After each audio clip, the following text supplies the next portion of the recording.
കോപത്തിന്റെ പേരിൽ നിങ്ങൾ അനീതി കാണിക്കരുത് എന്നാണ്.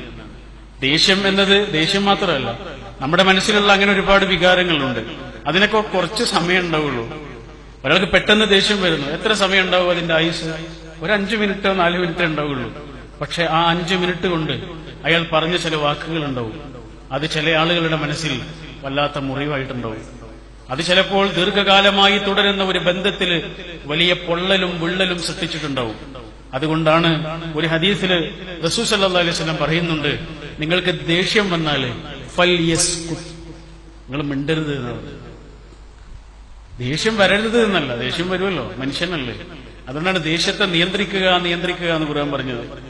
എന്തുകൊണ്ടാ? ദേഷ്യം ഉണ്ടാവും എന്നുള്ളതുകൊണ്ടാണ്.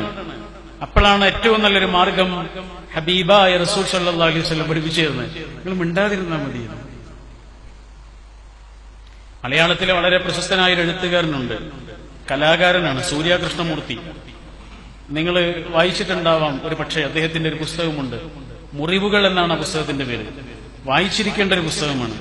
അതിൽ അദ്ദേഹം ഒരു സംഭവം പറയുന്നുണ്ട്. ഒരച്ഛന്റെയും മകന്റെയും കഥയാണ്.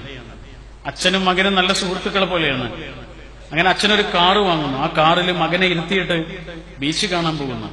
അങ്ങനെ ബീച്ചിലെ കാഴ്ചകളൊക്കെ കണ്ടുകൊണ്ടിരിക്കുന്നതിനിടയിൽ മകൻ കാറിന്റെ അടുത്തേക്ക് ഓടുന്നു. എന്നിട്ട് ആ കാറിൽ എന്തൊക്കെയോ എഴുതിക്കൊണ്ടിരിക്കുന്നുണ്ട്. അച്ഛൻ ദേഷ്യത്തോടെ വന്നു നോക്കുമ്പോൾ കാണുന്നത് ഒരു ഇരുമ്പിന്റെ കമ്പ് കൊണ്ട് അവൻ കാറിൽ എന്തൊക്കെയോ കുത്തിവരയ്ക്കുന്നു. അച്ഛന് പെട്ടെന്ന് വല്ലാത്തൊരു ദേഷ്യം ഉണ്ടായി. ആ ഇരുമ്പിന്റെ കമ്പ് വാങ്ങിയിട്ട് അവൻ അടിച്ചു എന്ന് മാത്രമല്ല, പൊതിരെ അടിച്ചു. ദേഷ്യം മാറുന്നത് വരെ അടിച്ചു. അച്ഛന് ദേഷ്യമൊക്കെ മാറി. പക്ഷെ എന്നിട്ടും മകൻ കരച്ചിൽ നിർത്തുന്നില്ല. കൈ രണ്ടും ഇങ്ങനെ പിടിച്ചിട്ട് ഇങ്ങനെ കരയാണ്. അപ്പോഴാണ് അച്ഛൻ ശ്രദ്ധിക്കുന്നത്, ഈ 2 വിരലുകളും ഇങ്ങനെ വല്ലാതെ വിറക്കുന്നുണ്ട്. ആ കൈ 2 വിരലുകൾക്കും അവന് വല്ലാത്ത വേദനയുണ്ട്. അച്ഛൻ ആശുപത്രിയിലേക്ക് കൊണ്ടുപോകുന്നു. കുറെ സമയത്തെ പരിശോധനയ്ക്ക് ശേഷം ഡോക്ടർ പറഞ്ഞു, ആ 2 വിരലുകൾക്കും ഇനി സ്വാധീനം ഉണ്ടാവില്ല. അച്ഛന്റെ സങ്കടത്തിന്റെ ആഴം എത്ര വലുതായിരിക്കും. അയാൾ ആ കാറിന്റെ അടുത്ത് വന്ന് നിന്നിട്ട് കരയാണ്. അപ്പോഴാണ് അയാൾ ശ്രദ്ധിച്ചത്, എന്താണ് അവൻ കാറിൽ കുത്തി വരച്ചത് എന്ന്. സൂക്ഷിച്ചു നോക്കിയപ്പോ അച്ഛന് മനസ്സിലായി, അവൻ എഴുതി വെച്ചത് ഐ ലവ് യു മൈ പപ്പ എന്നായിരുന്നു. അവൻ വേറെ ഒന്നും കുത്തി വരച്ചിട്ടില്ല. അവൻ എഴുതിയത് ഐ ലവ് യു മൈ പപ്പ എന്നായിരുന്നു. പക്ഷെ ഒരു 5 മിനിറ്റ് നേരത്തെ ദേഷ്യം കൊണ്ട് എന്തൊക്കെയാണ് ആ അച്ഛന് നഷ്ടപ്പെട്ടത്. ഇംഗ്ലീഷിൽ പറയാറുണ്ട്, passive emotions and permanent relationship എന്ന്.